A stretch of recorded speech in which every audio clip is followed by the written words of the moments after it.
चौथी भव्य जगन्नाथ रथयात्रा बिरेस्तारा 16 जुलयाक मडगांव जातली। कला आणि संस्कृती संचालनालय आणि हरी मंदिर हांच्या जोड पालवान मडगांवच्या इस्कॉन देवळान एकठांय हाडिल्ल्या या वर्सुकी आध्यात्मिक मिरवणुकेक राज्यभरांतल्यान शेकड्यांनी भाविक येवपाची शक्यताय आसा। पळयात आयोजकांनी पत्रकार परिशदेन दिल्ली पुराय माहिती। ही मिरवणूक भगवान जगन्नाथ, भगवान बालभद्र आणि देवी सुभद्रा या देवांक मडगावांतल्यान भजन, कीर्तन आणि हरे कृष्ण महामंत्राचो जप करून व्हरतली। भाविकांक पवित्र रथ ओडपाची संद मेळटली। गोंयच्या सांस्कृतिक दायजाचेर उजवाड घालपी वर्सुकी रथयात्रा ही मडगांवांतली एक व्हडली आध्यात्मिक कार्यावळ जाल्या अशें आयोजकांचे म्हणणे आसा। ही मिरवणूक न्यू मार्केट, म्युनिसिपल स्क्वेअर आणि मडगांव पोस्ट ऑफिसा कडल्यान वचून परत हरी मंदिरांत येतली। It passes through the new market, taking a curve towards the Margam Municipal Square. Thereafter, it takes the route through the post office, mobile hotel, and concluding at the Hari Mandir back to this.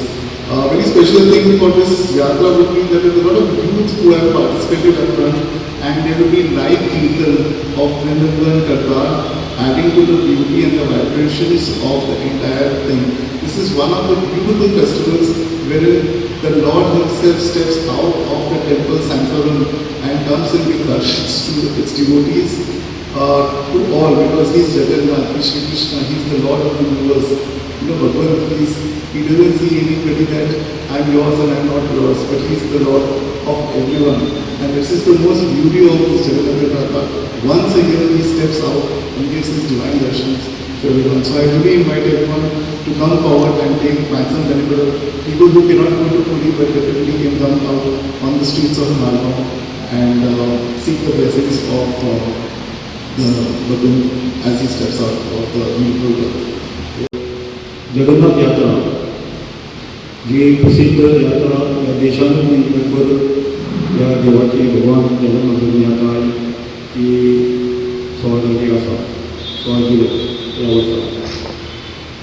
आणि ही यात्रा ह्या हरिमंदिरांतल्या ही चवथी यात्रा आमचे काय भायर सरतली। ती बरी गोष्ट गजाल ती परंपरा सुरू जाल्ली आसा।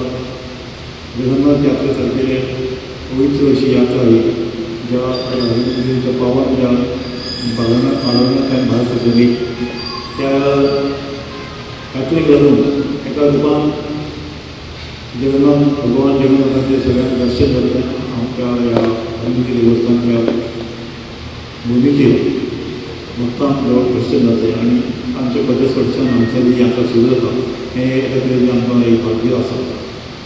हे शेवटी भगवानाची इच्छा आसा, देवाची इच्छा आसा की ज्यो गोश्टी घडटात ते तेंचे प्रमाणे घडटात। हांगा तांची पयलीं 3-4 वर्सां पयलीं यात्रा ते थोडेशे ल्हानशे प्रमाणांत घडटाले मडगांवां, पूण तांकां हरिमंदिर जेन्ना हांगा स्थापन जालें म्हणटे खुबश्यो हांगा सनातनाचे कार्यावळी चालू जाले, त्याच बरोबर तांकांय दिसलें की एक भव्य दिव्य अशी जगन्नाथ यात्रा ह्या मडगांव नगरीत सुरू करची आनी ह्या हरिमंदिरच्या देवस्थानांतल्यान सुरू करची अशें तांकां दिसलें। तांकां तेजेर शेवटी भगवान जगन्नाथाची इच्छा की आमच्या प्रशस्त अशा देवळांतल्यान आपली यात्रा सुरू जातली आनी त्या दृश्टीन ही यात्रा हांगा सुरू जाली अंदूं 4थें वर्स। आणि प्रचंड प्रतिसाद निर्मला बरोबर आसलें पळोवन एक गर्दी भजन पवन जाता। लोकांची भावना की भगवान जगन्नाथ हो असो एक देव आसा की जो कोणी समज भक्त पावना ताच्या दर्शनाक ताचे भेटीक आपूण जावन तो भायर येता, आपूण जावन तो प्रत्येक भक्ता कडेन वता आनी दर्शन करता। This has been our 4th grand festival, and our vision or our desire is that all over Goa, or in Margam at least, we have many people coming. So last time there were almost 3,000 people who had come. So this time we are trying to reach out to as many as people. We have taken a target of almost 10,000 to 15,000 people coming and participating in this divine festival. So basically Jagannath is none other than Lord Shri Krishna. Balbhadra is none other than Lord Durga, and their sister Subhadra and Sudarshan. So it's a very, very joyous festival. Like Sir said, people who are having no time, Lord himself comes to give them darshan. And we'll be starting this festival on 16th. Okay, it is the Ashad month, Shukla Paksha Dvitiya. So the Rath will start exactly at 5 p.m. from here. Goa 365 खातीर रमेश नाईक राऊत, गौतमी गावकार आणि वैष्णवी साळगावकार.